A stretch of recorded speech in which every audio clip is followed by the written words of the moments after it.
The merchant of the Silk Road. In the heart of the 12th century, during the golden age of the Silk Road, the bustling city of Samarkand stood as a jewel of culture and trade. Its markets brimmed with vibrant colors and scents, saffron and cinnamon from distant lands, the shimmer of silk rolls, and the chatter of merchants speaking in countless tongues. Among these merchants was a young man named Amir, whose name was beginning to be whispered in admiration across the bazaars. Amir was no ordinary trader. He had inherited his father's modest caravan after his untimely death.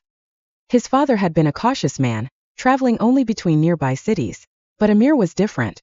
He had a restless spirit, a hunger for discovery, and an ambition that stretched beyond the horizon. For years he studied maps and listened to the tales of seasoned traders who spoke of faraway cities like Chang'an in the east, where unimaginable treasures awaited those bold enough to journey there. One fateful evening, while staring at the distant mountains from the rooftop of his humble home, Amir made a decision that would change his life forever. He would embark on a perilous expedition to the farthest reaches of the Silk Road, to Chang'an itself. He gathered his resources, trading nearly all he owned for high-quality wool, spices, and fine glassware, goods that would fetch high prices in distant lands. Amir's caravan set out in the early days of spring, when the air was cool and the roads were passable. His companions were a small but trusted group: Tariq, his childhood friend and a skilled navigator; Zainab, a wise older woman who had journeyed across deserts and mountains many times; and a handful of hired guards to protect them from bandits. The journey began with relative ease as they crossed the fertile plains near Samarkand. Villages welcomed them with warm bread and sweet tea, and Amir's spirit soared with the promise of adventure. But soon, the true challenges of the Silk Road revealed themselves. The desert of endless sun. The Karakum Desert was their first major trial. The sun blazed mercilessly, and the sand seemed to stretch endlessly, shimmering like gold but offering no riches. Their water supplies dwindled faster than expected, and tempers began to flare under the strain.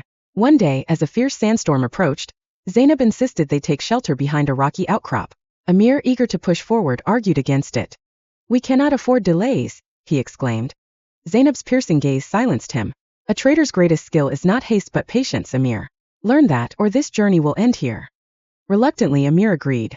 That night, as the storm howled around them, Amir realized that Zainab's wisdom had likely saved their lives. The mountains of ice and stone.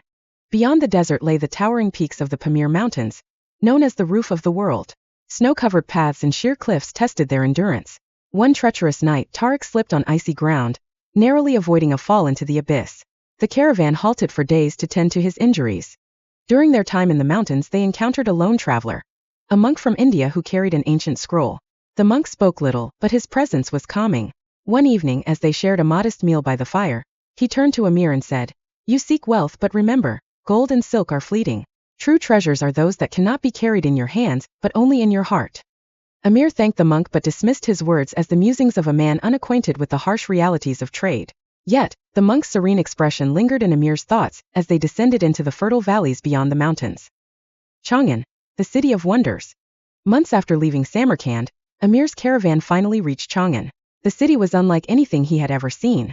Towering gates adorned with intricate carvings opened to reveal bustling streets filled with merchants, scholars, and performers. The markets overflowed with treasures: jade figurines, shimmering porcelain, and silk so fine it felt like water in one's hands. Amir quickly made his mark. His wool, spices, and glassware were highly sought after, and his negotiating skills earned him both profit and respect. Within months, he had amassed a fortune and moved into a luxurious home. His days were filled with banquets, trade deals, and admiration from those around him. Yet, amid the splendor, Amir felt an emptiness he couldn't explain.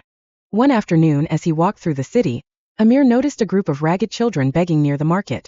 Their hollow eyes and frail figures reminded him of his own struggles as a boy after his father's death. For the first time in months, Amir thought of the monk's words: "True treasures cannot be carried in your hands." The return to purpose. Over the following weeks, Amir began to change. He used his wealth to build a shelter for the city's homeless and orphan children. He provided food, clothing, and education, teaching them the art of trade and negotiation. The joy he saw in their faces brought him a deeper satisfaction than any gold or silk ever had. When the time came for Amir to return to Samarkand, he left Chang'an not only with material riches but also with a heart full of purpose.